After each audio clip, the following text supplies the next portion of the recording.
আসসালামু আলাইকুম। মুনি এন্টারপ্রাইজ থেকে সবাইকে সালাম। এই ভিডিওটা শুধু ফ্লোর দেখানোর কিছু কারণটা আছে। কারণটা হলো যাদের ভিতরের ওয়াল ছাড়া বাইরে যে ওয়াল থাকে এই ওয়ালগুলার কার্নিশ থাকে প্রত্যেকটা ছাদেরই 5 ইঞ্চি 4 ইঞ্চি 6 ইঞ্চি বাড়তি থাকে। তো ওখানে যখন বৃষ্টি হয় পানিটা উপর থেকে ওয়াল বা নিচে পড়ে, ওই জায়গায় স্টপ।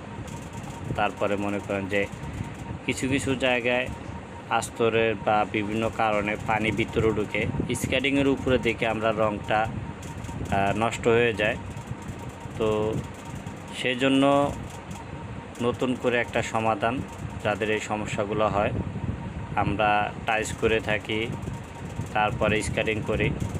স্কেটিং করার আগে, টাইলস লাগানোর আগে যদি আপনি ফ্লোরে ওয়াটারপ্রুফ কেমিক্যাল ব্যবহার করেন, সেক্ষেত্রে দেখা গেছে আমরা স্কেটিং টাইলস 6 ইঞ্চি স্কেটিং টাইলসের 1.5 ইঞ্চি 2 ইঞ্চি মশলা কম বেশ থাকে, সেক্ষেত্রে প্রায় 8 ইঞ্চির মতো আপনার ওয়াটারপ্রুফ করা হয়। দেখা গেছে অনেক জায়গায় একটু বেশিও থাকে, সে জায়গায় 9 ইঞ্চি 10 ইঞ্চিও হয়।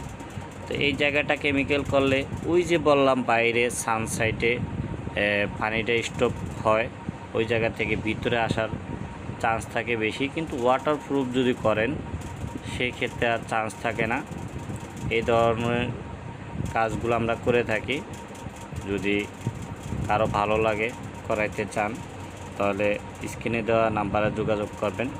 আমরা ফ্লোরে যে কাজটা করতেছি এটা একটা আধুনিক কাজ। এটা হচ্ছে 32x32 দিয়ে আমরা মাটাম ক্লিপ দিয়ে কাজগুলো করছি। মালিক বাহিরে থাকেন, উনি যখন আমরা কাজ করতেছি উনি দেখেই বলছে যে এটা তো সম্পূর্ণ বাইরে সিস্টেমে করতেছে। হ্যাঁ ভাই, বাইরে সিস্টেমও বাংলাদেশে কাজ হয়। আপনি যদি জানার কোনো লোককে দেন তাহলে অবশ্যই উনি বাইরে সিস্টেমে কাজ করতে পারবে, যদি আমাদের সাথে যোগাযোগ